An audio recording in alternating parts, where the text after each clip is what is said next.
Oke, Assalamualaikum warahmatullahi wabarakatuh. Selamat datang kembali di video saya kali ini. Dan di video kali ini kita akan membahas mengenai deskriptif statistik. Ya.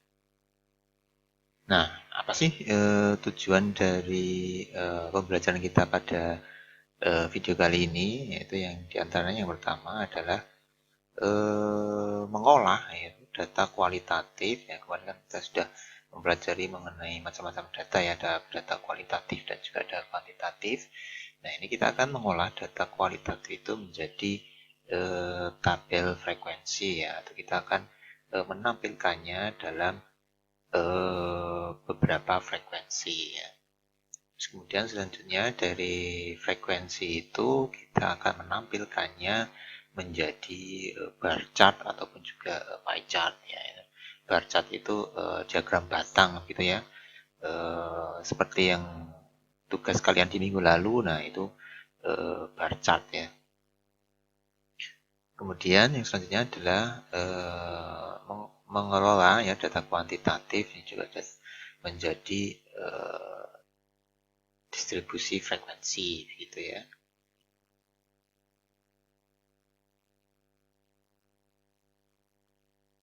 Nah, apa sih distribusi frekuensi itu? Distribusi frekuensi itu merupakan tabel ringkasan data yang menunjukkan frekuensi ya, atau banyaknya atau item objek apa pada setiap kelas yang ada. Contohnya misalnya berapa banyak kamu makan dalam sehari. Nah, itu frekuensinya adalah 3 kali misalnya ya. 3 kali kan kalau makan kan 3 kali ya. Misalnya berapa kamu mandi dalam sehari, mandinya 2 kali ya berarti frekuensinya adalah 2 seperti itu ya. Jadi gampangannya frekuensi ini adalah banyaknya ya, banyaknya. Nah, tujuannya untuk apa? Tujuannya adalah untuk mendapatkan informasi yang lebih dalam tentang data yang ada, yang tidak dapat secara cepat diperoleh dengan data aslinya ya. Jadi kalau kamu memecahnya menjadi menampilkannya menjadi distribusi frekuensi, itu nanti kamu akan lebih mudah memahami data itu bercerita tentang apa. Oke, langsung saja kita untuk memperjelasnya langsung saja kita ke contohnya ya. Nah, ini misalnya data kualitatif ya, misalnya 20 siswa disurvei terhadap kondisi fasilitas ruang kuliah. Nah, kategori jawabannya dibagi menjadi misalnya ada 5 ya. Yang pertama adalah excellent ya, ataupun yang kedua adalah above average, kemudian yang ketiga adalah average, kemudian yang keempat adalah below average, kemudian yang terakhir yang keempat adalah poor. Nah, setelah disurvei dari 20 siswa itu ternyata didapati data seperti ini ya. Ini maksudnya siswa pertama gitu ya. Siswa pertama menjawabnya below average seperti itu ya. Siswa kedua menjawabnya above average ya. Terus seterusnya sampai siswa ke 20 ya. Jadi kita memiliki data dari 20 siswa tentang jawaban mereka saat ditanya tentang kondisi fasilitas ruang kelas. Nah, selanjutnya kita akan mengolahnya menjadi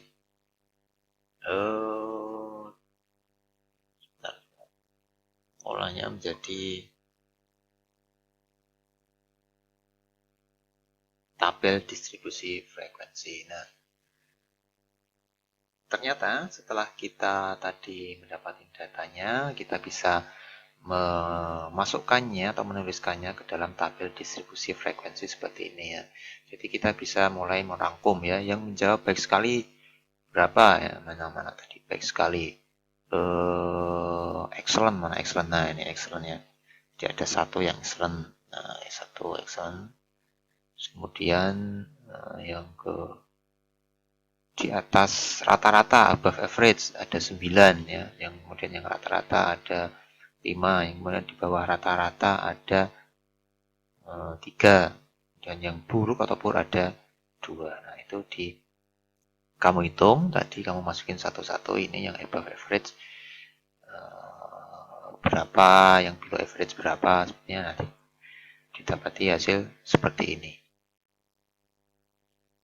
Nah, ini yang tabel frekuensi ya. Kemudian yang frekuensi relatif ini didapatnya dari mana? Didapatnya adalah dari perbandingan ya, perbandingan frekuensi ini 0,0 ini berarti 1 dibagi berapa totalnya? 20 kan. 20 siswa kan berarti ada 20 frekuensi ya, total frekuensi. Berarti 1 per 20. Per 20 kan 0,05. Ini 0,10. 2 per 20. Seperti itu ya, semuanya seperti itu. Jadi kalau 0,4-nya berarti 9 per 20. Begitu semuanya dan seterusnya. Nah, ini kalau persen frekuensi ya tinggal ini aja merubah 0,05 kan kalau dinyatakan dalam frekuensi berarti 5%. 0,45 kan berarti 45%. 0,25 kan berarti 20% dan seterusnya. Nah, itu yang disebut dengan tabel distribusi frekuensi ya. Jadi kita memasukkannya menjadi beberapa frekuensi ini. Jadi frekuensi.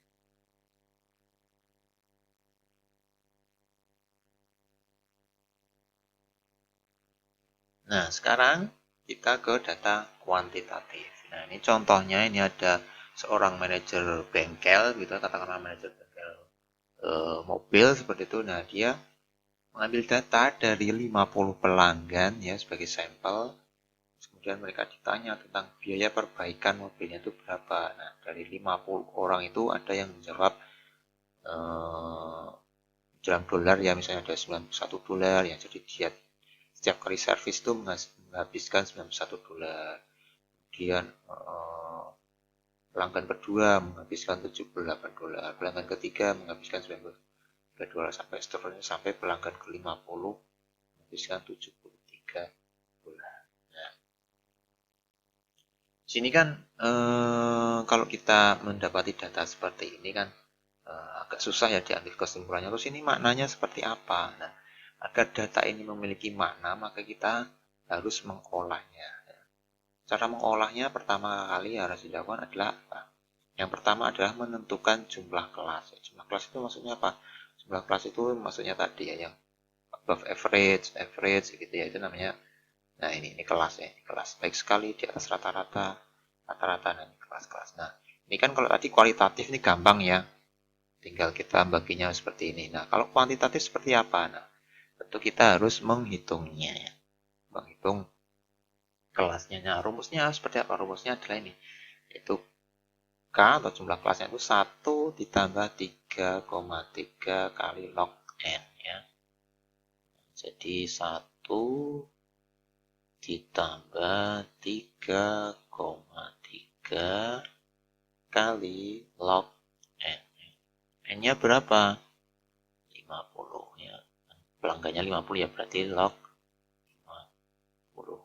Nah, silakan coba dihitung log 50 berapa ya, bisa pakai HP di situ ya. Nanti pasti akan ketemu 1 ditambah 5,6 ya, kurang lebih seperti itu. Nah, jadi hasilnya adalah 6,6. Nah, jadi kelasnya adalah 6. Nah, di sini mungkin ada yang pertama bertanya, 6,6 kok dibulatkannya ke bawah, Pak? Nah, ya. Untuk jumlah kelas ini apa itu peraturannya seperti itu ya, aturannya kalau ada penjumlahan itu dibulatkannya ke bawah ya. Jadi kalau 6,6 ya dibulatkannya jadi 6. Kalau nanti kamu ngitung misalnya ketemunya adalah 7,9 gitu ya. Ya berarti jumlah kelasnya berapa? Berarti 7 ya, karena dibulatkan ke bawah gitu ya. Nah, setelah ketemu jumlah kelasnya 6 ya kan, ini misalnya kita bagi menjadi seperti ini ya. Ini kan dari yang paling kecil misalnya 52 ya, yang paling gede berapa? Paling gede 109 ini. 109 ya, 109. Nah, ini pasti jumlah kelasnya ini pasti ada.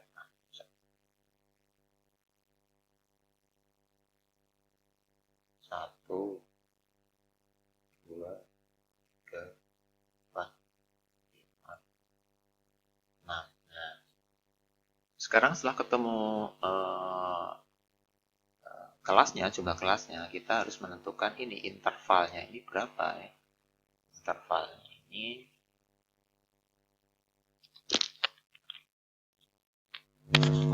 jadi kita harus gunakan rumus juga. Nah, rumusnya adalah ini yang paling nilai yang paling tinggi tadi kan ketemu 109 dikurangi nilai yang paling rendah 2 dibagi jumlah kelasnya 6. Nah, ketemu 9,5. Nah, kalau yang lebar kelas ini pembulatannya biasa ya, pembulatannya rumus biasa ya. Kalau 9,5 yang dibulatkan ke atas menjadi 10 ya. Berarti sini 62 seperti itu ya. Dan seterusnya.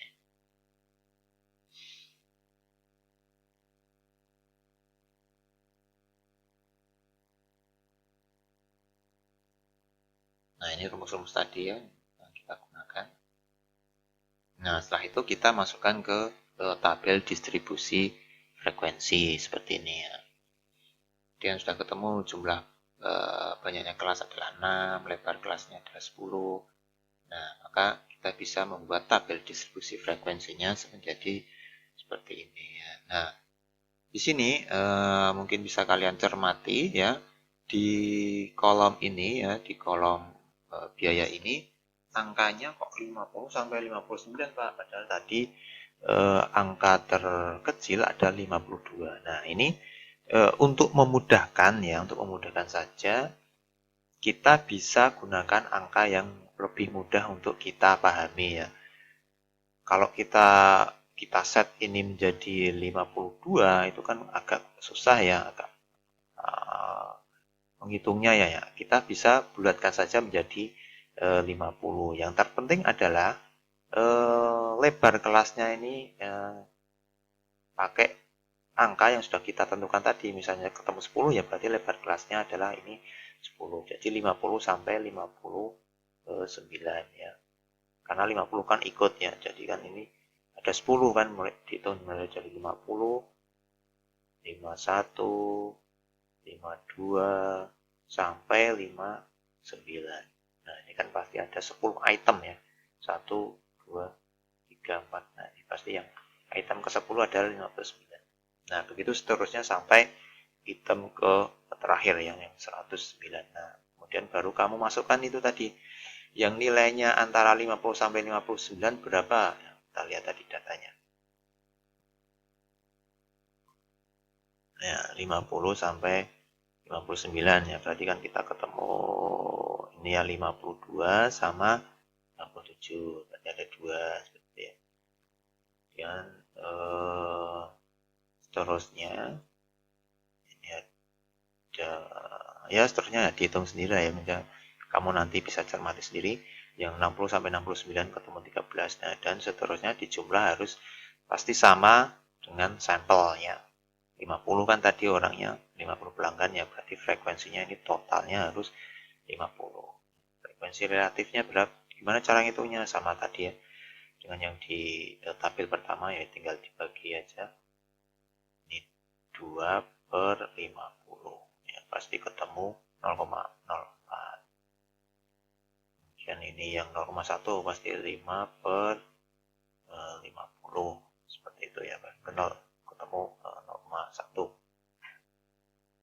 Nah, untuk frekuensi kumulatif ini apa Pak? Ini frekuensi kumulatif penjumlahan dari frekuensi sebelumnya ya. Ini agak salah ini. Ini harusnya 2 ditambah 0 ya. 2 ditambah. Nah, ini kan harusnya 2, ketemunya 2. 15 dari mana? Berarti 15 2 ditambah ini 13. Seterusnya ya. 31 dari mana? Berarti 15 ditambah ini 16. 31A dan seterusnya. Nah, kemudian kalau yang OGIF ini penjumlahan ini ya. Ini dari ini. 0,3 dari mana? Berarti 0,04 ditambah 0,4. Nah, 0,04 ditambah 0,6 sama dengan 0,3. 0,62 jadi 0,3 ditambah 0,3 0,32 berarti 0,62. Nah, di sini setelah kita melakukan distribusi frekuensi, data itu menjadi lebih mudah untuk diinterpretasikan ya. Kita jadi lebih mudah untuk membaca data itu maknanya seperti apa. Nah, dari sini kan dari interpretasi ini kita bisa lihat ya. Ini hanya 4% pelanggan bengkel dengan biaya perbaikan mesin 50 sampai 59. 30% biaya perbaikan mesin berada di bawah 70 dan seterusnya. Jadi kita bisa mengetahui seberapa besar sih persentase pelanggan itu menghabiskan dananya itu di rentang harga berapa. Nah, itu kan bisa ketahuan ya. Ini mungkin yang paling besar yang mana ini yang 0,32 ini ya, 3% sekitar 32%, artinya di rentang harga 70 sampai 79 ya. Presentasi terbesar biaya perbaikan mesin berkisar pada 70 sampai 79 dolar. Nah, itulah gunanya kita melakukan distribusi frekuensi. Nah, seperti itu. Mungkin itu saja yang bisa saya sampaikan di video kali ini, yaitu mengenai merubah data mentah menjadi distribusi frekuensi.